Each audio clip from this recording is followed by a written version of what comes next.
Kita bertemu lagi.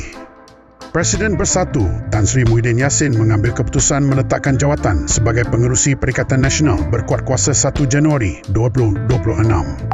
Dalam kenyataan tersebut, Muhyiddin memaklumkan bahawa surat rasmi peletakan jawatan akan dihantar dalam tempoh terdekat sambil merakamkan penghargaan kepada seluruh kepimpinan PN atas sokongan yang diberikan sepanjang hampir 10 tahun beliau memimpin gabungan tersebut. Keputusan itu turut disahkan oleh Ahli Parlimen Machang, Wan Ahmad Faisal Wan Ahmad Kamal, yang memaklumkan bahawa Muhyiddin sendiri mengesahkan perkara berkenaan dalam kumpulan WhatsApp Ahli Parlimen PN.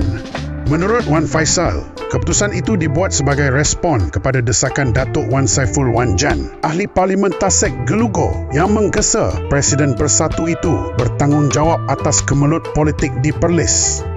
Baru-baru ini, Wan Saiful yang juga mantan Ketua Bahagian Bersatu Bangi secara terbuka menggesa Muhyiddin meletakkan jawatan atas kelemahan kepimpinan yang menyaksikan hubungan dengan PAS semakin tegang.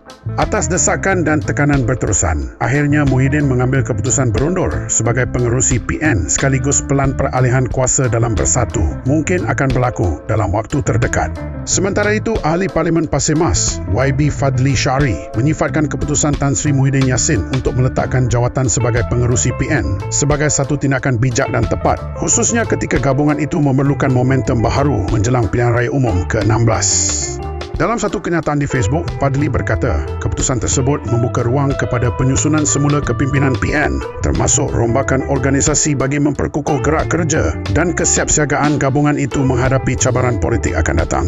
Fadli dalam kenyataannya turut merakamkan penghargaan kepada Muhyiddin atas sikap terbuka dalam membuat keputusan tersebut sambil mengucapkan tahniah kepada beliau. Sekian dulu. Guys, jangan lupa terus menyokong kami. Sila like, share dan subscribe politico.my.